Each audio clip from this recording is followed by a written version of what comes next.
الحمد لله الذي كفى وسلام على عباده الذين اصطفى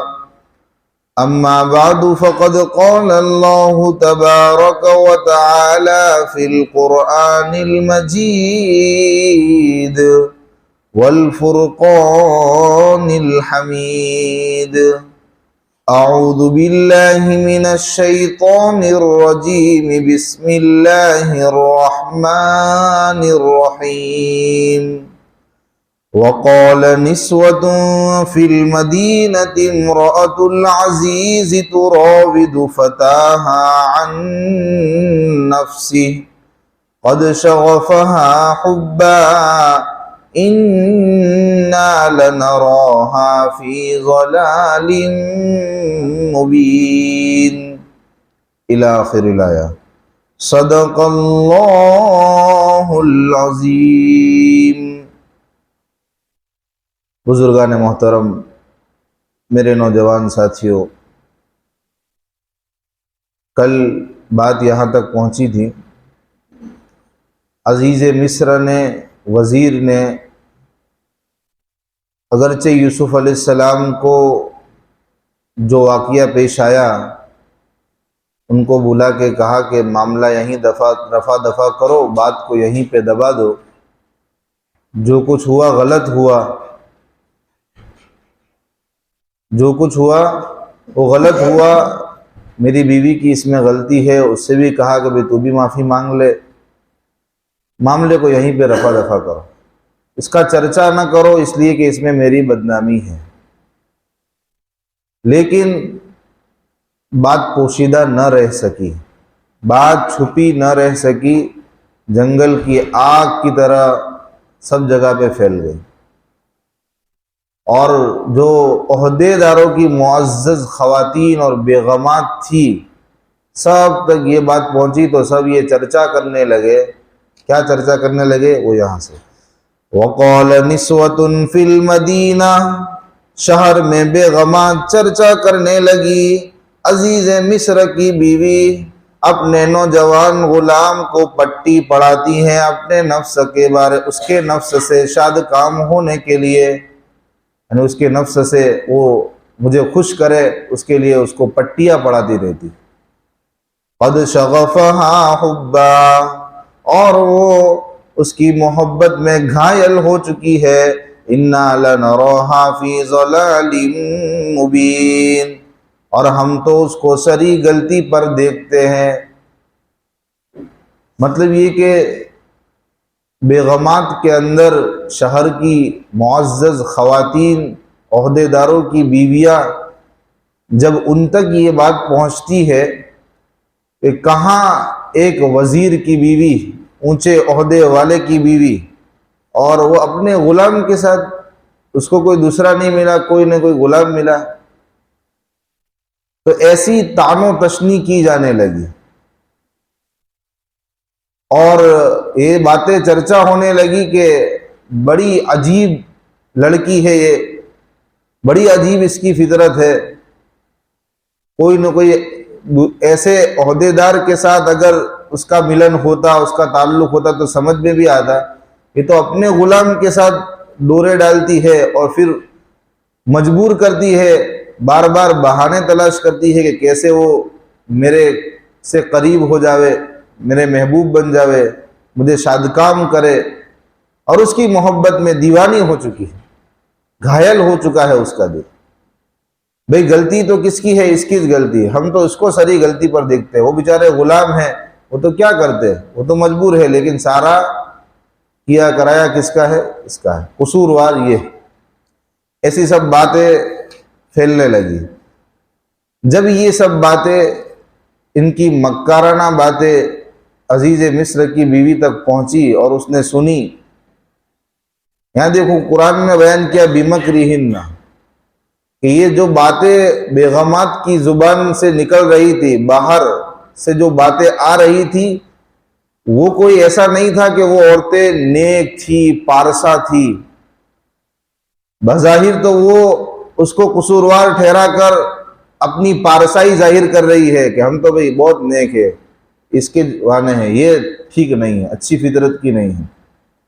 لیکن حقیقت یہ تھی کہ یہ ان کی مکارانہ باتیں تھی، بناوٹی باتیں تھی، وہ خود رال ٹپکا رہی تھی، پارسائی نہیں ٹپک رہی تھی بلکہ رال ٹپک رہی تھی، اس لیے کہ حسن یوسف کے چرچے، یوسف علیہ السلام کی خوبصورتی کے چرچے تو جو عورتیں سنتی تھی اور جہاں جہاں چرچے ہوتے تھے سب دیوانے ہو جاتے تھے، اور سب ان کو دیکھنے کے لیے مشتاق رہتے تھے کہ ہمیں بھی یوسف کی ایک جھلک دیکھنے کو ملے۔ تو یہ یوسف علیہ السلام کی جھلک دیکھنے کے لیے یہ سب مکاریاں تھیں، جان بوجھ کے پھیلائی جا رہی تھی۔ تو یہ ہوتے ہوتے بات بیگم صاحبہ تک، یعنی وزیر کی بیوی تک، زلیخا تک یہ بات پہنچی گئی۔ اس نے ان کی مکارانہ باتیں سنی تو اس نے پھر کیا انتظام کیا کہ بھئی ان کو ٹھکانے لگانا پڑے گا، ان کا ذہن ٹھیک کرنا پڑے گا۔ تو اس لیے انہوں نے یہ پلاننگ بنائی، یہ نظام بنایا کہ ایسا کچھ کرتے ہیں۔ فَلَمَّا سَمِعَتْ بِمَكْرِهِنَّ وَأَرْسَلَتْ إِلَيْهِنَّ وَآتَدَتْ لَهُنَّ مُتَّكَأً، جب زلیخا نے ان کی مکارانہ باتیں سنی تو ان کو بلاوا بھیجا کہ ان کو بھئی مدعو کیا جائے۔ یہ بیگمات کو، سرکاری بیگمات، معزز خواتین، اونچے عہدیدار کی بیویاں، بیگمات، یہ جو باتیں اڑا رہی ہے، ایک کام کیا جائے، ان کو گھر بلاتے ہیں، ان کو دعوت پر مدعو کرتے ہیں، اور فرمایا وَأَعْتَدَتْ لَهُنَّ مُتَّكَأً، ان کے لیے گاؤں تکیے تیار کیے، میز لگائی، دسترخوان تیار کیا، طرح طرح کی ڈیشیں، طرح طرح کے کھانے ان کے لیے تیار کیے گئے۔ سب آ گئی تو پھر کیا کیا اس نے، وَآتَتْ كُلَّ وَاحِدَةٍ مِّنْهُنَّ سِكِّينًا، ان میں سے ہر ایک کو ایک ایک چھری تھما دی۔ کاٹنے کی چیزیں جو کھانے کی رکھی ہوئی تھی تو ان کو کاٹ کر وہ کھا پائے، اس کے لیے ایک ایک کو ایک ایک چھری دے دی کہ جو کاٹنے کی چیزیں ہیں وہ کاٹ کر کھائیے، تناول فرمائیے۔ اور پھر یوسف علیہ السلام کو حکم دیا، آدیش دیا، وہ بیچارے غلام تھے، مانتے کیا کرتے، نہیں مانتے تو اخرج الیہم، ان کے سامنے آؤ۔ تو اب تو وہ غلام تھے تو انہوں نے بات مانتے ہوئے وہ ان عورتوں کے سامنے آئے، اور عورتوں نے ان کی خوبصورتی کی جھلکی دیکھی تھی کہ وہ بالکل دنگ رہ گئی۔ قرآن نے فرمایا اکبرنہ، فلما رأینہ اکبرنہ، جب ان کو دیکھا ہے اکبرنہ، وہ دنگ رہ گئی کہ یہ کیا ہے، یہ کوئی انسان ہے کہ کوئی فرشتہ ہے۔ وقطعن ایدیہن، اور جن چھریوں سے ان کو کھانے کے لیے دی تھی کہ وہ جن چھریوں سے وہ کاٹ کے کھائے، اس سے انہوں نے اپنے ہاتھ کاٹ دیے اور پوری مجلس کو لہو لہان کر دیا۔ یعنی سوچو کہ یوسف علیہ السلام کا حسن، اس کی خوبصورتی کس کمال درجے کی ہوگی کہ وہ چھری سے اپنے ہاتھوں کو کاٹ رہی ہے کہ کھانا کاٹ رہی ہے، ان کو کوئی بھان نہیں ہے، انہوں نے اپنے ہاتھوں کو کاٹ دیا۔ وَقُلْنَا حَاشَ لِلَّهِ مَا هَذَا بَشَرًا، اور کہہ رہی ہے کہ سبحان اللہ، سبحان اللہ، اسے انسان کس نے کہا، یہ تو کوئی فرشتہ معلوم ہوتا ہے، یہ تو کوئی بزرگ فرشتہ ہے، نور کا ٹکڑا ہے، اسے انسان کون کہتا ہے، یہ انسان نہیں ہے۔ یعنی ان کی خوبصورتی اتنی تھی کہ اس کو انسان ماننے کے لیے تیار نہیں ہے، تو کوئی فرشتہ ہی ہو سکتا ہے، نور کا ٹکڑا ہے۔ قالت فذلکن الذی لمتننی فیہ، جب زلیخا نے دیکھا کہ ماحول ابھی بہت گرم ہے اور یہ ان کی نظر بالکل ٹکی ہوئی ہے، یہ موقع اچھا ہے، ان کی دل میں، ان کے ذہن میں جو گندگیاں میرے بارے میں انہوں نے بھری ہے اور جو بھڑاس نکالی ہے، اب موقع ہے، یہ اچھا موقع ہے کہ ان کو اب یاد دہانی کرائی جائے کہ بھئی جس یوسف کے بارے میں تم مجھے ملامت کرتی تھی، یہ جو وہ یوسف ہے، یوں ہی میں دیوانی نہیں ہو گئی، اس کا حسن ایسا ہے، اس کی خوبصورتی ایسی ہے کہ اس نے مجھے مجبور کر دیا ہے۔ پھر وہ غلام اور عہدیدار، اس کا فرق میں نہیں کر پا رہی ہوں، اس لیے کہ یہ خوبصورت ہی ایسا ہے کہ جس کی وجہ سے میں اپنے دل پر قابو نہیں رکھ پا رہی ہوں اور میں اس پہ فریفتہ ہو گئی۔ یہی وہ یوسف ہے جس کے بارے میں تم مجھے ملامت کر رہی ہو۔ وَلَقَدْ رَاوَدتُّهُ عَن نَّفْسِهِ فَاسْتَعْصَمَ، اور کہا کہ میں نے بہت ٹرائی بھی کر لیے، بہت چالیں چلی، اس کے نفس پر ڈورے بہت ڈالے کہ کیسے وہ اس کا نفس مجھے شاد کام کرے،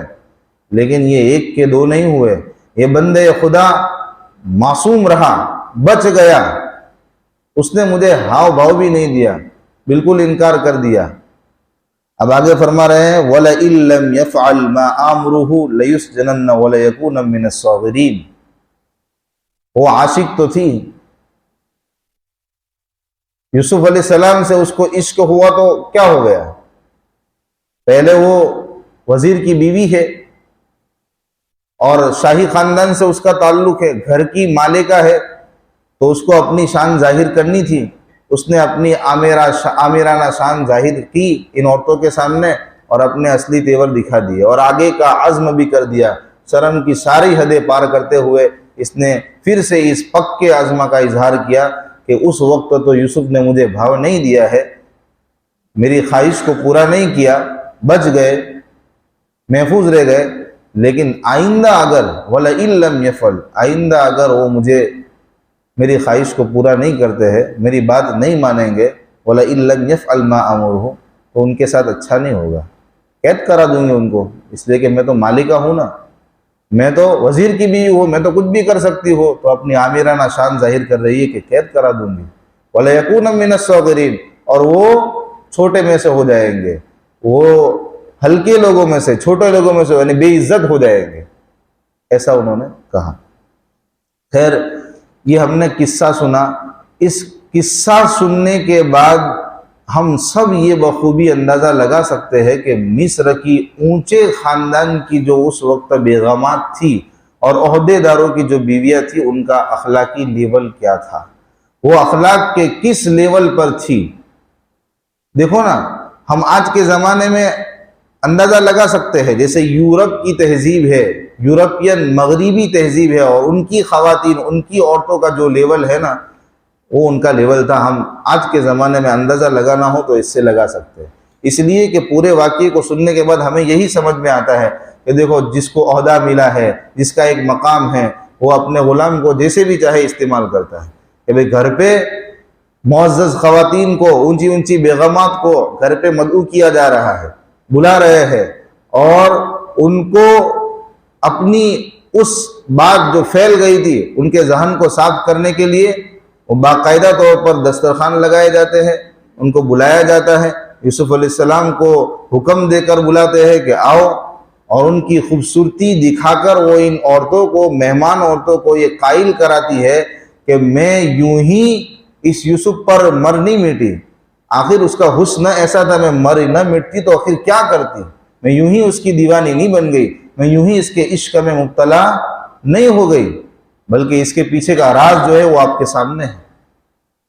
اور وہ جو میزبان تو یہ زلیخا تھی، یہ مہمان جو عورتیں تھیں، معزز خواتین، شریف خواتین، جن کو اس زمانے میں گنا جاتا تھا، وہ شریف خواتین نے بھی اپنے عمل سے، کہ اپنے ہاتھوں کو کاٹ کر اس بات کی تصدیق کر دی کہ اگر زلیخا تیری جگہ پہ ہم ہوتے اور ایسے حالات ہمیں میسر ہوتے تو ہم بھی وہی کرتے جو تو نے کیا۔ تو اس سے ان سب کی اخلاقی لیول کا ہم اندازہ لگا سکتے ہیں۔ اور آخر میں حد تو یہ بھی ہو گئی، حد سے زیادہ یہ بات بھی ہو گئی کہ زلیخا یہ اپنی آمیرانہ شان بیان کرتے ہوئے ان خواتین کو یہ کہتی ہے، یوسف علیہ السلام کو سب کے سامنے علی الاعلان یہ وارننگ دیتی ہے، بلکہ ڈراتی ہے کہ اگر اس نے میرے خواہش نفس کا کھلونا نہیں بنے، یوسف میری خواہش نفس پورا ہونے کا کھلونا نہیں بنے، تو پھر میں اس کو جیل بھجوا دوں گا۔ ہم اس سے اندازہ لگا سکتے ہیں کہ ان کا اخلاقی لیول اس وقت تک کیا تھا۔ خیر، یوسف علیہ السلام پر ہر طرف سے حالات، پہلے تو ایک سے پالا پڑا تھا کہ بھئی گھر کے اندر مالکہ ہی ڈورے ڈال رہی ہے، صبح سے لے کے شام تک، رات ہو دن ہو، ہر وقت وہ اس فکر میں ہے کہ کیسے یوسف میرے قریب ہو جائے۔ ایک سے پالا پڑا تھا، یوسف علیہ السلام اس سے چھٹکارا حاصل کرنا چاہتے تھے، اب تو یہ فتنہ سب جگہ پہ پھیل گیا۔ اب تو مصر کی ہر معزز خاندان کی عورت، بیگم، کسی کی بیوی ہے، لیکن پھر بھی اس کی سب سے بڑی چاہت یہ ہے کہ یوسف مجھے مل جائے، میں یوسف کو پالوں، یوسف کے دل کا ریموٹ کنٹرول میرے ہاتھ میں آ جائے، میں جیسے چاہے اس کو دیکھوں، جیسے چاہے اسے استعمال کروں۔ لیکن یوسف اس وقت بھی کسی کے قابو میں نہیں آئے۔ اب جب دیکھا کہ فتنہ مزید بڑھ گیا ہے، ساری جگہوں پر یوسف کے چرچے ہیں، سب عورتوں کی یہی منشا ہے، یہی چاہت ہے، تو اس وقت یوسف علیہ السلام نے اللہ کے سامنے ہاتھ اٹھا دیے۔ کیا دعا مانگی؟ فرما رہے ہیں قال رب السجن احب الی مما يدعوننی الی، اے میرے رب مجھے محبوب ہے قید خانہ، مجھے اس سے زیادہ محبوب ہے قید خانہ کہ جس کی طرف یہ لوگ مجھے بلا رہے ہیں۔ یعنی اللہ پاک مجھے قید خانے کی صعوبت برداشت کرنا گوارا ہے، کوئی مسئلہ نہیں، لیکن یہ جس گناہ کی طرف مجھے بلا رہے ہیں مجھے وہ گناہ نہیں کرنا ہے، مجھے تیرا نافرمان نہیں بننا ہے، مجھے بچا لیجئے۔ وَإِلَّا تَصْرِفْ عَنِّي كَيْدَهُنَّ أَصْبُ إِلَيْهِنَّ وَأَكُن مِّنَ الْجَاهِلِينَ، اس لیے کہ اللہ تو نے مجھ سے ان کے مکر کو نہیں پھیرانا، تو میں انسان ہوں، بشر ہوں، کمزور ہوں، میرے قدم پھسل جائیں گے، میرے قدم پھسل جائیں گے اور میں نادانوں میں سے ہو جاؤں گا۔ یہ دعا مانگنے کا طریقہ ہے، ہمیں یہ تعلیم دی جاتی ہے کہ بھئی دعا اللہ سے مانگے تو کیسے مانگے۔ دیکھو نا پیغمبر کس انوکھے انداز میں اللہ کے سامنے اپنی مصیبت کو دور کرائے۔ آج ہم دعا مانگتے ہیں، ڈائریکٹ ہاتھ اٹھائے اور مصیبتیں رونا شروع۔ پہلے رب کو منایا جائے، اے میرے رب، اے میرے رب میں کمزور ہوں، میں انسان ہوں، پھر اپنی مصیبت کو رکھا جائے، پھر اللہ سے اس کا حل مانگا جائے۔ تو یہ دعا کا طریقہ بھی ہمیں یہاں تعلیم ہوتا ہے۔ وَإِلَّا تَصْرِفْ عَنِّي كَيْدَهُنَّ أَصْبُ إِلَيْهِنَّ وَأَكُن مِّنَ الْجَاهِلِينَ۔ اس کے بعد آگے فرمایا، جب اللہ تبارک و تعالیٰ نے یوسف علیہ السلام کی عاجزی اور دعا مانگنا دیکھا، اللہ کو رحم آ گیا۔ فَاسْتَجَابَ لَهُ، اللہ نے ان کی دعا قبول کر لی۔ فَاسْتَجَابَ لَهُ رَبُّهُ فَصَرَفَ عَنْهُ كَيْدَهُنَّ، ان عورتوں کے مکر کو یوسف سے پھیر دیا۔ کس طرح پھیرا اور کیوں پھیرا؟ اس لیے کہ بھئی اللہ تو سننے والے ہیں، انہو هو السمیع العلیم، اللہ جاننے والے ہیں، اللہ کو پتا ہے کہ کس وقت پہ کیا کرنا ہے، اور اللہ تو ہر مستر کی، ہر مجبور کی دعا سنتے ہیں۔ تو پیغمبر کی دعا بھی سن لی، ان کی دعا قبول کر لی، اور پھر آگے کیا ہوا؟ ثم بدا لہم، اللہ نے کیسا نظام بنایا دیکھیں، ثم بدا لہم من بعد ما رأوا الآیات لیسجننہ حتی حین، لیسجننہ حتی حین۔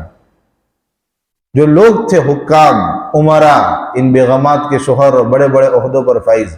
ان کے دل میں یہ خیال ڈال دیا گیا کہ بھئی سچویشن ایسی ہے، ابھی بہتر یہی ہے کہ یوسف علیہ السلام کو ایک وقت تک کے لیے جیل میں ڈال دیا گیا، قید خانے میں ڈال دیا۔ یوسف علیہ السلام بھی یہی چاہتے تھے، لیکن ان امراء کے دل میں، ان حکام کے دل کے اندر بھی یہ خیال ڈال دیا، یہ نشانیاں دیکھنے کے بعد کہ یہ جو کچھ ہو رہا ہے، حالات اور فتنے جنم لے رہے ہیں، اور ہماری بیویاں ہمارے قابو سے باہر ہوتی جا رہی ہے، بے قابو ہو چکی ہے، تو اب بہتر یہی ہے کہ ایک وقت تک کے لیے یوسف کو قید خانے میں ڈال دیا جائے، تاکہ یہ فتنہ فر ہو اور یہ سب چرچے بند ہو۔ اس کے لیے یوسف علیہ السلام کو ایک وقت تک کے لیے جیل میں ڈال دیا گیا۔ آج کے لیے اتنا ہی۔ جیل میں گئے، اور جیل میں جانے کے بعد ان کی ملاقات ہوتی ہے دو قیدیوں سے جو کسی وجہ سے جیل میں گئے تھے، پھر وہ خواب کی تعبیر پوچھتے ہیں، پھر اس کا کیا حل دیتے ہیں، کیا تعبیر بتاتے ہیں، وہ انشاءاللہ کل پیش کریں گے۔ جاتے جاتے میں یہ بات کہہ دوں کہ یوسف علیہ السلام جو جیل میں گئے تھے وہ اپنے کسی جرم کی وجہ سے نہیں گئے تھے کہ انہوں نے کوئی ایسا قصور کیا ہو، کوئی ایسا جرم کیا ہو جس کی وجہ سے ان کو جیل میں نہیں۔ یوسف علیہ السلام بالکل بے قصور تھے۔ وہ جیل میں ان کو بھیجنا آسان سمجھا اس وقت عمرہ نے، کہ ان کی بیویوں کا بے قابو ہو جانا،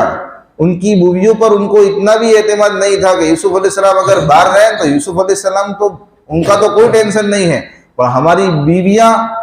یہ نہیں بچ پائے گی، یہ حبس کی بیویاں یہ اپنے آپ کو کنٹرول نہیں کر پائے گی، یہ بے قابو ہو جائے گی۔ اس کے لیے آسان آپشن یہ ہے کہ یوسف علیہ السلام کو جیل میں بھیج دیا جائے، اور یوسف علیہ السلام کی منشا بھی یہی تھی کہ مجھے جیل میں جانا گوارا ہے، باہر نہیں رہنا ہے، ان فتنہ سے، ان مکاریوں سے اللہ مجھے بچا۔ تو اللہ تبارک و تعالیٰ نے ان کے لیے راہ آسان فرما دی۔ ہم بھی اپنی مجبوریوں میں، اپنے حالات میں آئے انسان پر اس سے خطرناک حالات کیا ہو سکتے ہیں کہ سارے طرف سے ایک ہی انسان کی ڈیمانڈ ہے، سب اور تو یہی چاہتی ہے کہ یوسف ہمیں مل جائے،